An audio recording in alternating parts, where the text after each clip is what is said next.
Welcome to the code yourself academy. तो आज हम करने जा रहे हैं अपना यूनिट 3 का पार्ट 2। इधर लिखा नहीं है ना, क्योंकि ये वही वाली स्लाइड का ना पेज है, मैंने वही लगा दिया बस इसलिए। ठीक है ना। वैसे पार्ट 2 है, टाइटल में लिखा होगा। ओके, चलो स्टार्ट करते हैं। सबसे पहले जब हमने लास्ट वाली वीडियो छोड़ी थी, वो हमने एक थ्योरम पे छोड़ी थी, रोलीज थ्योरम। अब उसके बाद हमारी मीन वैल्यू थ्योरम होती है, तो अब हम वो पढ़ेंगे। ओके, पहले हमारी लैग्रेंज मीन वैल्यू थ्योरम है। ये क्या कहती है ये देख लेते हैं। If a function F of x is continuous in a closed interval, आपका कोई फंक्शन है एफ ऑफ एक्स जो कि इस क्लोज इंटरवल में कंटिन्यूअस है and differentiable in the open interval, इस वाले ओपन इंटरवल में ये डिफरेंशिएबल भी है। दैट इज कि जो x है वो इन दोनों के बीच में कहीं लाई कर रहा है। Then there exist at least one value c of x, x के लिए कोई ऐसी वैल्यू जरूर होगी c। सपोज मैंने उस वैल्यू का नाम दिया है c, lying in the open interval such that f of b minus f of a upon b minus a is equals to f dash c. Are you getting my point?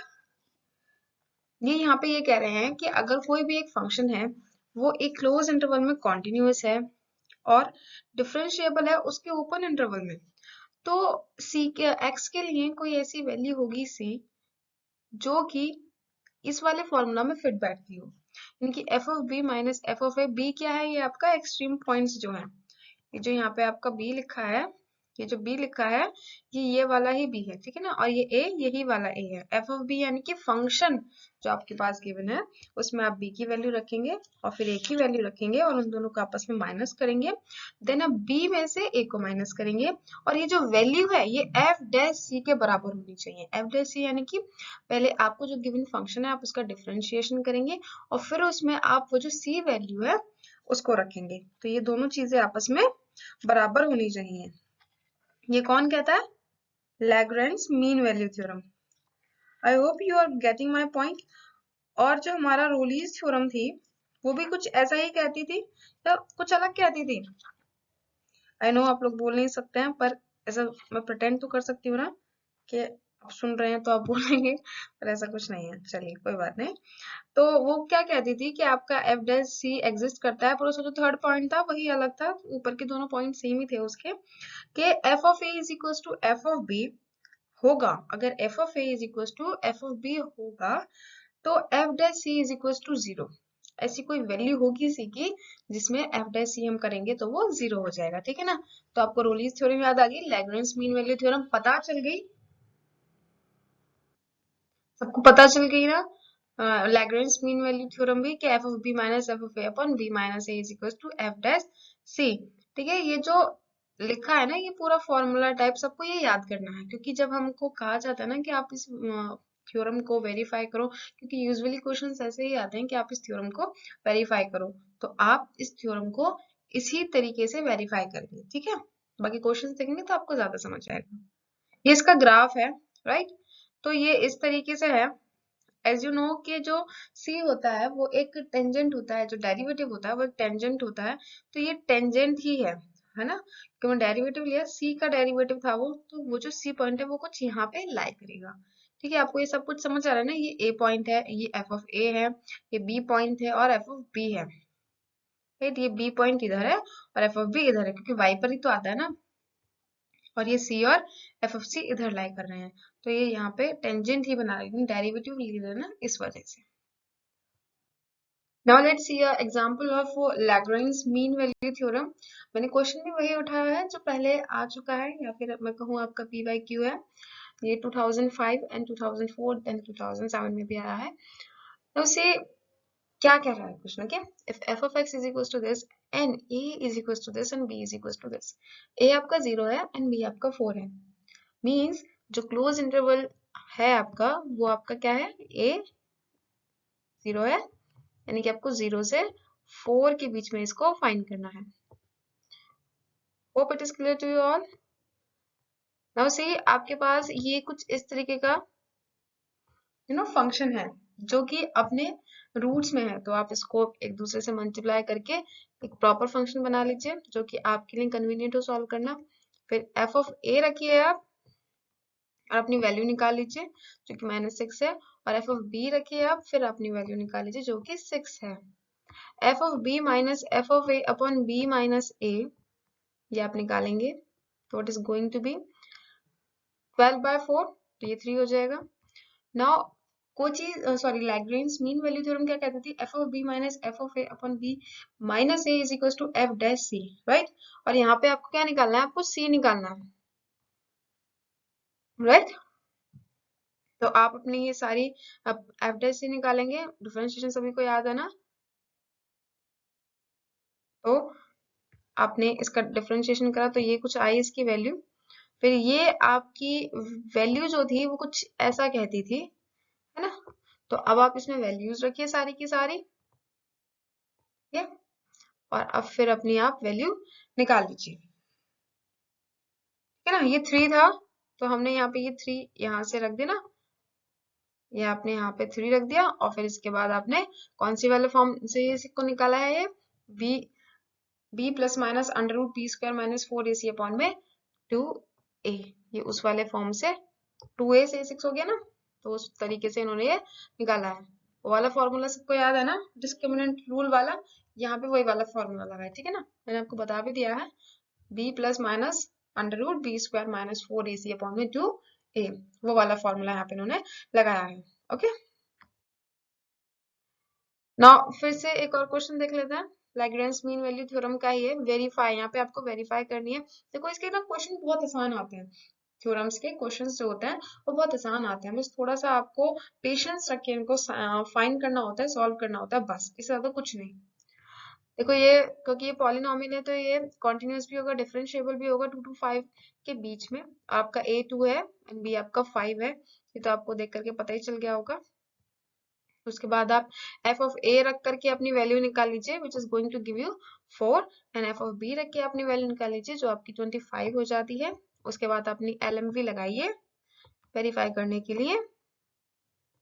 4c minus 7 कहाँ से आया, differentiate करके, ये करा है ना उन्होंने इधर डिफ्रेंशिएट।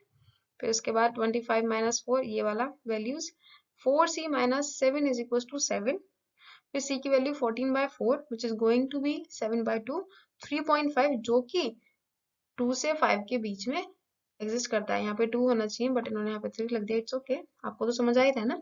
2 से 5 के बीच में होनी चाहिए 2 से 5 के बीच में होनी चाहिए, ठीक है। तो ये आपको समझ आ गया ना, लैग्रेंज मीन वैल्यू थ्योरम समझ आ गई होगी ना, क्वेश्चंस के बाद ना ज्यादा समझ आ जाता है, तो आपको ये भी समझ आ गई होगी। नाउ नेक्स्ट है आपकी कोचीज mean value theorem. What, कोचीज mean value theorem.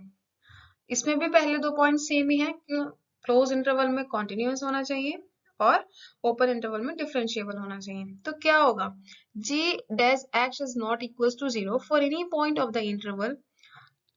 जो ये दूसरा वाला फंक्शन है ना, ये 0 के बराबर नहीं होना चाहिए किसी भी पॉइंट पर, then there exist at least one value c of x in the open interval दस ab such that f of b minus f of a upon g of b minus g of a is equals to f dash c upon g dash c, ठीक है। अगर ऐसा होता है कि आपका g dash x is not equals to 0 at any point of the open interval, then आपका जो c होगा, जो आपने x में से c लिया है, ऐसा c जरूर होगा जो कुछ इस तरीके से सेटिस्फाई होगा, राइट, कि f of b यही वाला b है। सबसे पहले वाले फंक्शन में b रखेंगे, फिर a रखेंगे उसी फंक्शन में, उसको माइनस करेंगे, और नीचे दूसरे वाले फंक्शन में b और a रखेंगे, फिर उसको माइनस करेंगे, देन आप उसको किसके बराबर पुट करके देखेंगे, f dash c upon में g dash c। I hope you going to understand this and also you are understanding, है ना, क्योंकि थ्योरम से तो हमें बस इनमें वेरीफाई करने के लिए होता है कि इनको कैसे वेरीफाई किया, किसी भी क्वेश्चन में लगा करके वेरीफाई करना होता है। पर अगर आप लोगों को ऐसा लगता है कि इनका प्रूफ भी आप लोगों को देखना है, यूजुअली वो पूछा नहीं जाता, पर फिर भी अगर आप चाहते हैं कि इसका प्रूफ भी आपको करवाया जाए तो आप प्लीज बता दीजिएगा, and I will make sure कि मैं आपको प्रूफ जरूर करवाऊं, ओके। बाकी पूछा यही जाता है तो मैं उतना ही पढ़ा रही हूँ जितना पूछा जाता है, ठीक है। कोचीज मीन वैल्यू थ्योरम का भी एक क्वेश्चन देख लेते हैं, right, verify कोचीज mean value theorem for, but ना ये कोची थ्योरम है ना, थोड़ी सी कम आती है, पर फिर भी क्वेश्चन देख लेते हैं ना।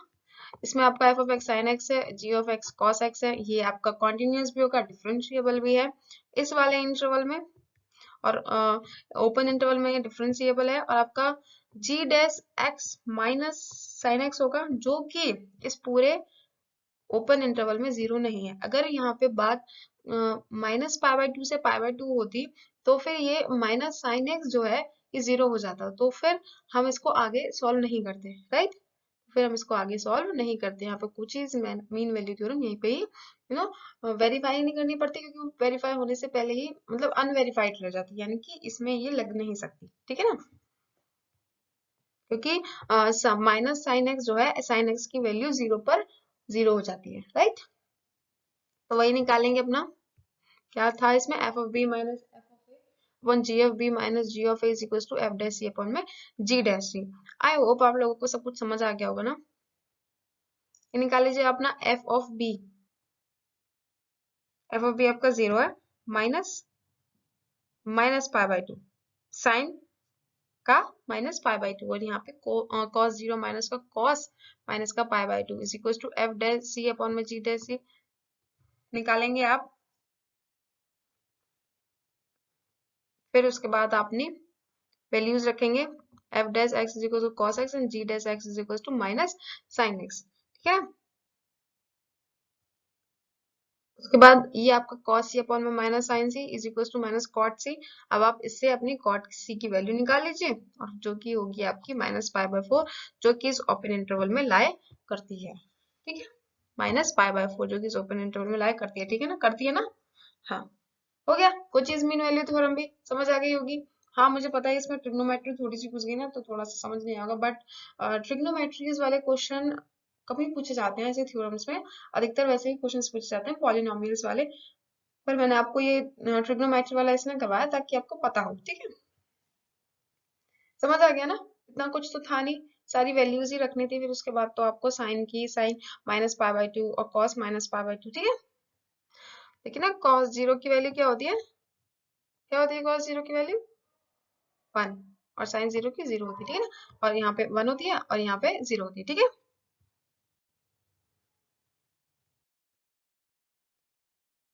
Now this is Maclaurin's theorem. What, Maclaurin's theorem, ये एक्चुअली में थ्योरम क्या है, ये एक एक्सपेंशन ऑफ फंक्शंस है, जो आपका एक टॉपिक है डिफरेंशिएशन में, एक्सपेंशंस ऑफ फंक्शन, ये वो वाला टॉपिक है। उसमें ये दो थ्योरम्स चलती हैं, उनको जरा पढ़ लेते हैं। क्या है ये, let f x be a function of x which possesses continuous derivatives of all orders in the interval 0 to x, derivatives of all orders यानी कि उसको आप डिफरेंशिएट कर सकते हैं, बार बार कर सकते हैं, कि आप एक बार करिए, दो बार करिए, तीन बार करिए, fourth order derivative, fifth order derivative, nth order derivative, उसमें सब पॉसिबल है।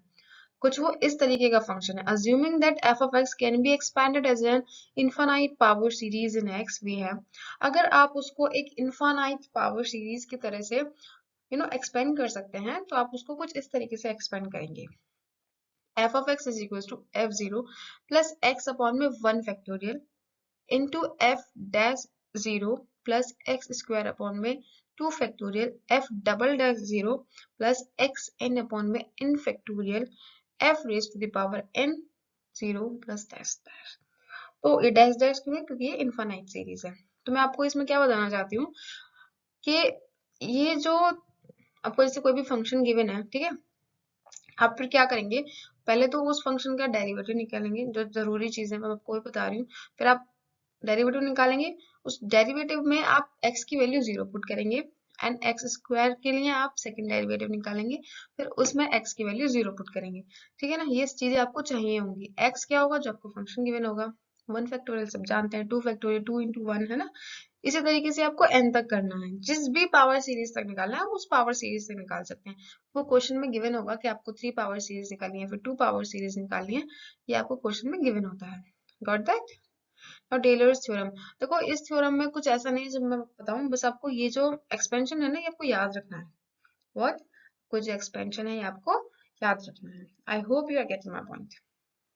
Now Taylor's theorem, assume that if f of x be a real or composite function which is a differentiable function of a neighborhood numbers that is also real or composite, then the Taylor series describe the following power series. f of x is equals to f of a plus x minus a upon में a factor 1 factorial f dash a plus x minus a whole square upon में 2 factorial f double dash यानी कि second order derivative into a plus dash x क्योंकि infinite series है, that's why we are having this dots at the end. If the value of the point a is 0, the Taylor series is also called the Maclaurin series. तो यानी कि दोनों series एक ही हैं, पर अगर आप इसमें 0 पुट कर देंगे ए की जगह पर तो ये मैक्लॉरिन सीरीज बन जाएगी, और अगर आप ए पुट करेंगे तो टेलर सीरीज बन जाएगी. आपने ये वाली याद कर ली, समझो आपने ये वाली याद कर ली. अब देखिए ना, आप इसमें x माइनस 0 करेंगे तो x ही तो आएगा, यहाँ पे x माइनस ए का होल स्क्वायर करेंगे तो 0 के साथ तो 0 ही आएगा, x ही आएगा, सॉरी, है ना. तो इसमें भी कुछ समझाने वाला तो है नहीं था. मैक्लॉरियंस थ्योरम और टेलर्स थ्योरम में आपको जो कुछ समझना है वो बस यही है कि आपको इसको रट लेना है. रट लेना है, घोट के पी लेना है, इसको आपको याद ही रखना है. बेसिकली इससे क्वेश्चन पूछा जाए इज नॉट नेसेसरी, बट अगर पूछ भी लिया जाता है तो ऐसा ही पूछा जाएगा. बट इसको इसलिए पढ़ाया जाता है ताकि अगर आप कभी किसी फंक्शन का एक्सपेंशन भूल जाए, अगर आप किसी फंक्शन का एक्सपेंशन भूल जाए तो आप इससे तुरंत उसको निकाल सकते हैं. ओके, आप इससे तुरंत उसको निकाल सकते हैं. इन थ्योरम से आप तुरंत अपने एक्सपेंशंस को निकाल सकते हैं. I hope you are getting my point. ये इसको क्यों पढ़ाया जा रहा है, इसको पढ़ाने का बस इतना ही रीजन है कि अगर आप कभी भी किसी भी फंक्शन का एक्सपेंशन भूल जाएं तो आप इनको आराम से निकाल सकें. ठीक है, ओके. बी सीरीज पढ़ी है तो उसका थोड़ा सा एक्सपेंशन भी देख ही लेते हैं ना हम लोग. यहाँ पे हम ई एक्स का एक्सपेंशन देखते हैं, जनरली नहीं याद करवाए जाते हैं, पर अगर बाय चांस ऐसा हो जाए हम सबके एक्सपेंशन तो याद नहीं कर सकते, तो हम इसको ऑन द मोमेंट निकाल लेते हैं, है ना. एफ ऑफ जीरो यानी कि पहले हमको एफ ऑफ जीरो निकालना होगा. जीरो ई रेस्ट की पावर जीरो 1 होता है, सभी को पता है. फिर इसको डिफ्रेंशिएट करेंगे तो ये तो ई एक्स तो ई एक्स ही रहता है ना. F f of zero is equal to 1, f of zero is equal to 1 1 ही होगा. ओके, फिर आपकी ये सीरीज यही होगी ना, एक्स स्क्वायर होता है वहां पे, एक्स स्क्वायर अपॉन में 2 फैक्टोरियल, फिर एक्स क्यू अपॉन में 3 फैक्टोरियल. तो ये आपका यही निकल के आ गया एक तरीके से, क्योंकि एफ जीरो तो आपका 1 हो गया, यहाँ पे आपका 1 आ गया, एक्स इंटू एफ तो ये आपका एक्स ही रह गया, फिर एक्स स्क्वायर अपॉन में 2 factorial plus x cube upon में 3 फैक्टोरियल होना चाहिए ना, एक्स क्यूब अपॉन में 3 फैक्टोरियल. देखो कहीं से, ठीक है, एक्स क्यूब अपॉन में 3 फैक्टोरियल. ठीक है ना, एक्सपेंशन इतना आसान है, कुछ था ही नहीं इसमें. अरे आता भी थोड़ा कम ही है. cos x का एक बार एक्सपेंशन देख लेते हैं. cos x का सिंगल डिफरेंशिएशन करेंगे तो माइनस साइन एक्स होगा, फिर माइनस साइन एक्स का आप एक बार डिफरेंशिएशन करेंगे तो cos x होगा. साइन माइनस पहले था तो इसलिए यहाँ पे माइनस होगा. cos x का क्या होता है, माइनस साइन एक्स होता है, माइनस माइनस प्लस हो जाएगा. Hope you getting the point. उसके बाद आप f ऑफ जीरो रखेंगे, 1 हो जाएगा. f dash zero, dash zero क्या था, साइन था, साइन जीरो की वैल्यू 0 होती है. फिर कॉस में आप 0 रखेंगे तो वो 1 हो जाएगा, यहाँ पे माइनस है तो इसलिए माइनस 1 हो जाएगा. यहाँ पे साइन है तो 0 रखेंगे तो 0 ही रहेगा.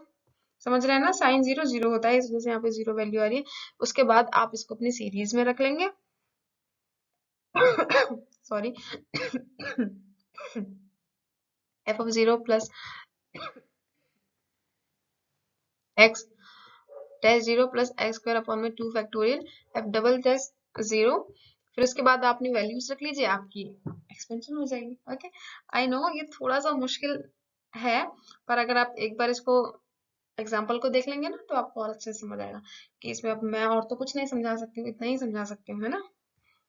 आप एक बार देख लेना.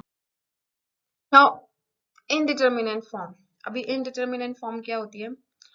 If f of x and g of x be any two functions of x, then we know that limit x tending to a f of x upon g of x is equals to limit x tending to a f of x upon limit x tending to a g of x is equals to f of a upon g of a. Right? इसी तरीके से हम limits निकालते हैं. But if both f of a and g of a are 0, तब क्या होगा, अगर आपका ए एफ ऑफ ए भी 0 हो जाए और जी ऑफ ए भी 0 हो जाए तो ये कुछ इस वाली फॉर्म बन जाएगी. इसी फॉर्म को हम इनडिटरमिनेंट फॉर्म कहते हैं, जब 0/0 फॉर्म बन जाती है, जो हमारी लिमिट्स वाले चैप्टर का बेस था. राइट, कि जब ऐसा कुछ हो जाता है तो उसको हम इनडिटरमिनेंट फॉर्म कहते हैं. तो ये determinant indeterminant form in the sense कि हम इसको डिफरेंशिएशन नहीं कर सकते हैं. तो फिर अब क्या किया जाए? This does not mean that the limit of f of x upon g of x is meaningless और that it does not exist. इसका ये मतलब नहीं है कि इनकी लिमिट जो है वो एग्जिस्ट नहीं करती, क्योंकि हमने जब लिमिट्स पढ़ा था तभी भी मैंने आपको बताया था कि जब 0/0 फॉर्म आ जाती है तो हम उसकी भी लिमिट्स फाइंड कर लेते हैं ना। x tending to a, x tending to b, उसमें हम क्या करते हैं, 4 की जगह पर 3.9 रख लिया, 2 की जगह पे 2.9 2 की जगह पे 2.1 रख लिया, या फिर 1.9 रख लिया, ऐसा कुछ कर लेते हैं ना। तो यही था कि इसका मतलब कि 0/0 फॉर्म आ जाए तो इसका मतलब ये नहीं है कि इसका कोई लिमिट एग्जिस्ट ही नहीं करती है। The other indeterminate form are infinity by infinity, infinity minus infinity, 0 into infinity, 1 raise to the power infinity and 0/0। Okay, इसमें infinity raise to the power 0 भी होता है। 1 2 3 4 5 6 और 1 7 है ना, 7 इंडिटरमिनेंट फॉर्म्स होती हैं। एक और होती है इसमें, infinity raise to the power infinity 0, sorry, infinity raise to the power 0। ठीक है, तो ये वाली इंडिटरमिनेंट फॉर्म्स आप याद रखेंगे कि ये भी इंडिटरमिनेंट फॉर्म्स होती हैं, और इनके ऊपर जब क्वेश्चंस आते हैं तो उनको कैसे सॉल्व करना है अब वो हमें देखना है। ठीक है, चलिए वो भी देखते हैं।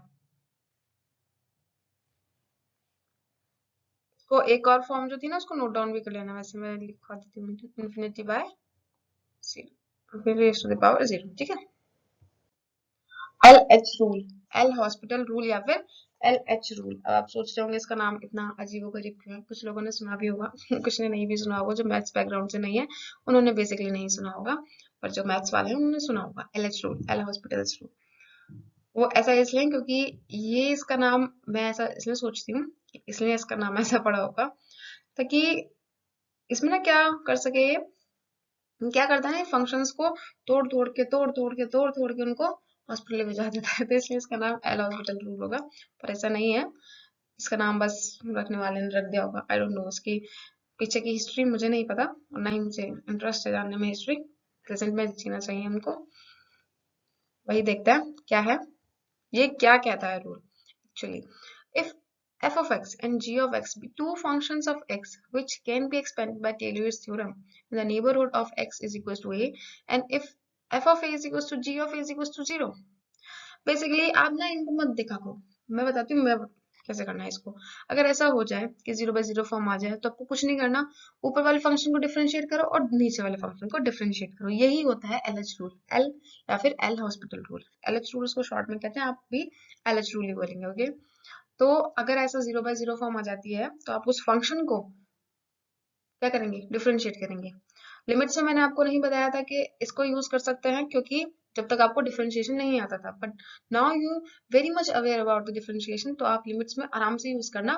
लिमिट्स के भी क्वेश्चंस ऐसे ही सॉल्व हो जाएंगे और इससे बहुत जल्दी सॉल्व होते हैं, वो जितने भी उन्होंने थ्योरम्स फंडे वगैरह बताया ना उनमें टाइम लगता है, पर LH rule is a very very best rule इससे क्वेश्चंस न्यू सॉल्व हो जाते हैं। Differentiate the numerator and denominator again with respect to x and repeat the above process till the indeterminate form persists। वही है कि जब तक आपका इंडिटरमिनेंट फॉर्म चली नहीं जाती आप उसको डिफरेंशिएट कर सकते हो, न्यूमरेटर और डिनोमिनेटर को आप डिफरेंशिएट करते रहो करते रहो करते रहो करते रहो करते रहो, कोई कोई मना नहीं करेगा आपको, राइट। यही आपका LH रूल है, बहुत सिंपल सा रूल है ना, सबको समझ भी आ गया होगा, है ना। तो यही है आपका LH रूल कि आप अपने फंक्शन को बारी बारी डिफरेंशिएट करते रहो जब तक आपकी इंडिटरमिनेंट फॉर्म परसिस्ट करती है, जब तक खत्म नहीं हो जाती आप करते रहो। LH रूल से आप उसको डिफरेंशिएट करते रहो करते रहो करते रहो करते रहो, ठीक है, तभी तो 0/0 खत्म होगा ही। LH रूल का एक एग्जांपल देखते हैं, like limit x tending to 1 x raised to the power 5 minus 2x cube minus 4x square plus 9x minus 4 upon x raised to the power 4 minus 2x cube plus 2x minus 1। अभी हम इसमें x की जगह पर 1 put करेंगे, see 1 minus 2 plus 2 and then minus 1 which is given here। so basically इस सब को करने के बाद ये -2 से +2 चला जाएगा और +1 से -1 चला जाएगा, सॉरी, तो आपके पास लास्ट में सिर्फ 0 बचेगा और ऐसे ही कुछ ऊपर भी होगा, तो ये एक 0/0 फॉर्म बन जाएगी। जब 0/0 फॉर्म होती है हम LH रूल लगाते हैं, जो कि क्या कहता है कि आप न्यूमरेटर और डिनोमिनेटर में जब तक डिफरेंशिएट करेंगे, जब तक आपकी वो कोई ऐसी फॉर्म जो कि इनडिटर्मिनेट है वो खत्म ना हो जाए, राइट। तो ऐसे ही हमने यहाँ पर किया, हमने इसको डिफरेंशिएट किया, फिर भी हमारे पास यही फॉर्म रही। फिर हमने अगेन उसको डिफरेंशिएट किया, फिर भी हमारे पास यही फॉर्म रही। 1 रखेंगे, यहाँ पर 1 रखेंगे तो 0 ही रह जाएगा। फिर हमने अगेन डिफरेंशिएट किया, अब हमारे पास वो फॉर्म नहीं रही, राइट। तो हमने अपना आंसर ले लिया। ओके, तो एलएच रूल लगाना बहुत ही आसान है। बेसिकली क्वेश्चंस भी ऐसे ही आते हैं, तो आप इसको आराम से सॉल्व भी कर सकते हैं। और अगर थोड़ा सा ध्यान रखेंगे ना, एलएच रूल में वैसा कुछ है नहीं, और जो लिमिट्स होती है ना, जो लिमिट्स हमने चैप्टर पढ़ा था, उसको भी, उसमें भी जो क्वेश्चंस थे आप एलएच रूल लगाकर बहुत आसानी से सॉल्व कर सकते हैं, राइट। तो ये वाली वीडियो खत्म हो गई है, पर लेकिन यूनिट नहीं खत्म हुआ है। सोच रही थी ये वाला यूनिट इसी में खत्म हो जाए, पर लेकिन हुआ नहीं। एक और वीडियो ले लेंगे यूनिट खत्म करने के लिए, उसमें यूनिट खत्म हो जाएगा सारा। इसलिए नहीं डाला क्योंकि सारा कुछ नया हो जाता तो समझने में प्रॉब्लम होती। ओके, तो नेक्स्ट वीडियो तक वेट करना। और ये कोड था जो पिछले वीडियो में भी था लेकिन एक्सप्लेन नहीं हुआ था, do not differentiate unless it's for calculus. जब तक डिफरेंशिएट नहीं करना चाहिए जब तक कि वो कैलकुलस के लिए ना हो। I hope you are cutting the point. But और जस्ट जब मैथ्स की बात आए तो फिर डिफरेंशिएट बिल्कुल करना चाहिए, डिफरेंशिएशन करनी ही चाहिए। ओके, बहुत आसान होती है डिफरेंशिएशन। जो सीख जाता है वो सीख जाता है, जो नहीं सीख पाता वो नहीं सीख पाता।